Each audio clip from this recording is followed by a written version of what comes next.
F-1 Trillion, you're on that album. Yeah, dude. How's it been working with Posty? Because you guys have done some other stuff on the Hicks tapes too, right? Yeah, he sang Pickup Man on the Joe Diffie Hicks tape we put out. Actually, almost a year ago. No, it came out this year.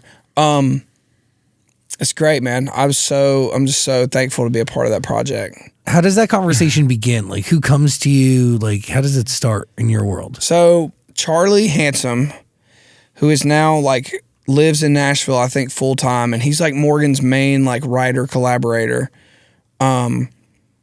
Came from LA, and he was one of Post Malone's producers, writer, collaborator from LA. But he came to Nashville and he started writing with all of us, and just, I guess he enjoyed it or whatever, and he and Morgan got really tight, so they started writing. So, and that was like 7 years ago.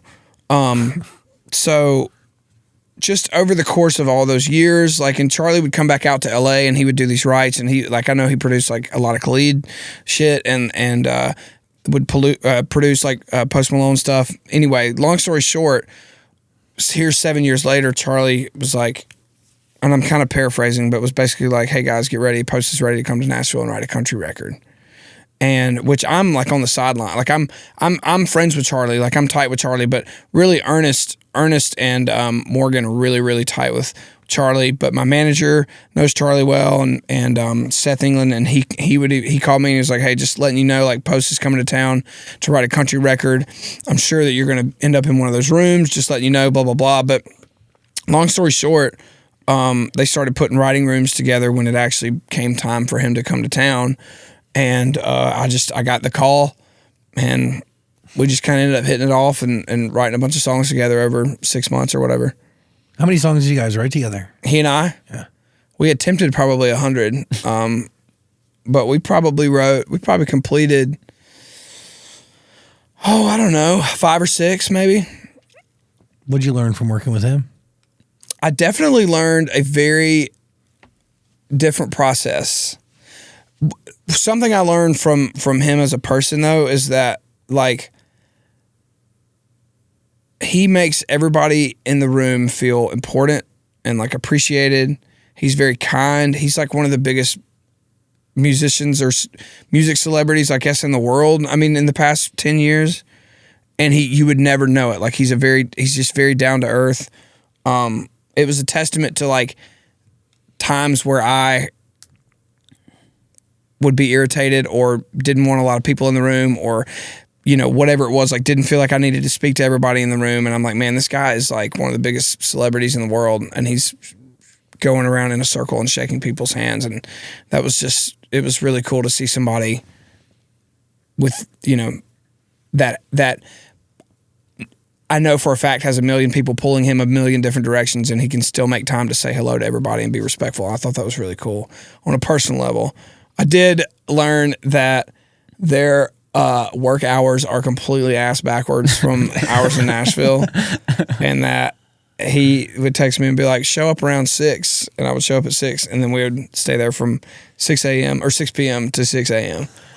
And that, but it's fun, but at the same time, like, when he would text me and say, I'm coming to town, I would literally start sleeping later and, like, just trying to, like, adjust, because I'm like, okay, I know the next few nights are going to be, like, I'm going to be basically like I have jet lag for a few days. Was the creative process similar to what you've always done? Or? Yeah. Well, that's the great thing about, that's what I love about what he did, other than the time frame, which, like, you know, instead of starting at 11, we started at night. But he came to Nashville and he sat and he, like, listened. He didn't, and I don't mean that, like, he is a great writer. He's a great writer, and he can write country lyrics, like, everything about it. But what I mean is, like, he came to Nashville and said, I want to do this the way that you guys do it. And he had, like, songwriters that the world has never heard of, but they're, like, in Nashville, they've written tons of hit songwriters. But he didn't just want me and Ernest and Morgan and Brad Paisley and Eric Church and Tim McGraw. Like, he was like, who are the good songwriters in this town? I want to write with those guys. So, like, I'd walk in the room and it would be Red Akins or a guy named Josh Thompson. I mean, these people that are, like, amazing songwriters, but basically he he immersed himself into the songwriting culture of the town. And I respect that a lot. Like he didn't care about who anybody was. He just wanted to get the best song. And so he pulled in the best people for that job and made a great record because of it. Really special. It's the coolest thing that I have witnessed in Nashville because I've heard the record and I know how good it is. It's like the coolest thing that I've witnessed since I've been in town, to see somebody come and do it that way. And I'm not knocking anybody else's process, but he didn't write a bunch of country songs with a bunch of people that aren't country or don't speak that language. He came here, I know we're in LA. He came to Nashville and did it with people that know how to speak the language. And again, just a great record came out of that.